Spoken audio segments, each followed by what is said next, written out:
नायालम के दौरे पर पूर्व मंत्री गोविंद सिंह का बयान सामने। उन्होंने कहा कि जहां उनके पैर पड़ेंगे वहां बंटादार होगा। सिंधिया हमेशा अपने दबाव रखना चाहते हैं और सरकार पर अपना दबाव बनाना चाहते हैं। सिंधिया समर्थकों को राजस्व के विभाग ना दिए जाए क्योंकि सिंधिया परिवार सरकारी जमीन हड़पने का काम करता है। ग्वालियर में भी शासकीय जमीन पर गजट नोटिफिकेशन के बावजूद सिंधिया ने परिवार और ट्रस्ट के नाम गलत तरीके से ये अपने नाम कर लिया। राजस्व विभाग में सिंधिया के लोग रहेंगे तो प्रदेश की महत्वपूर्ण जमीन हड़प ली जाएगी। इस तरह के आरोप पूर्व मंत्री गोविंद सिंह ने लगाए। ग्वालियर में उन्होंने कहा कि आज भी कई जमीनों पर सिंधिया का कब्जा और न्यायालय में विवाद चल रहा है। शिवराज में हिम्मत है तो शिवपुरी, ग्वालियर, गुना में जो भी विवादित जमीन है इसकी जांच कराएं। सिंधिया परिवार दोनों दलों में मिला रहता है और जमीन हड़पते रहता है। मुकुल वासनिक के साथ चुनाव को लेकर साथ ही चर्चा की जाएगी। इस तरह का बयान भी पूर्व मंत्री गोविंद सिंह ने दिया और उन्होंने कहा कि बीजेपी अभी केवल विभागों के बंटवारे में लगी हुई है। भाजपा की दुर्दशा हो रखी है। भाजपा सांपों का गठोर हो चुका है। मंदसौर गोलीकांड के केस वापस लिए थे और कांग्रेस कार्यकर्ताओं को किसानों पर केस लगाए गए थे। जो कुछ केस रह गए थे उन पर कार्रवाई चल रही थी, उन्हें शिवराज सरकार ने निरस्त कर दिया। नहीं हुआ है। जहाँ पैर पड़े संतन के वहाँ होगा बंटा ढाल। सिंधिया जी जब कांग्रेस में थे तो उनकी जो सोच है कि सभी विभाग और मुख्यमंत्री और मंत्री उनके दबाव में काम करें, उनके आदेश का पालन करें, ये उनका सामंती स्वभाव है।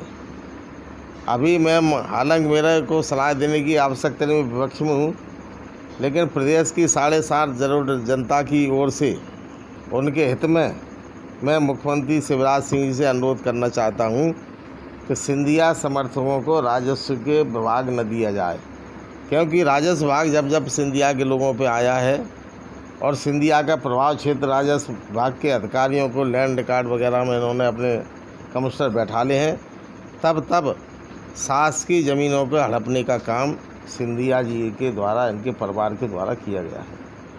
अभी भी ग्वालियर में जो मर्जर एग्रीमेंट हुआ था 1958 में भारत सरकार और सिंधिया स्टेट के राज प्रमुख जियाजी राव सिंधिया के समक्ष जो भारत सरकार मध्य प्रदेश सरकार का एग्रीमेंट हुआ था, उस एग्रीमेंट में जो शासकीय ज़मीनें अलग कर दी गई थी, ये शासकीय होंगी, और उसके बाद निजी संपत्तियां उनकी सिंधिया जी की तय की गई थी। वो एग्रीमेंट में गजट नोटिफिकेशन के माध्यम से लिखित दस्तावेज हैं, परंतु उसके बाद भी सिंधिया जी द्वारा अपने अधिकारियों को और अपने विभाग अपने दबाव में अपने लोगों को लगा के करोड़ों की रुपए की ज़मीन है उज्जैन की, शिवपुरी की और ग्वालियर की सिंधिया ख़ानदान ने, सिंधिया ने अपने नामों के लिए, अपने ट्रस्टों के लिए अपने नाम करा ली हैं।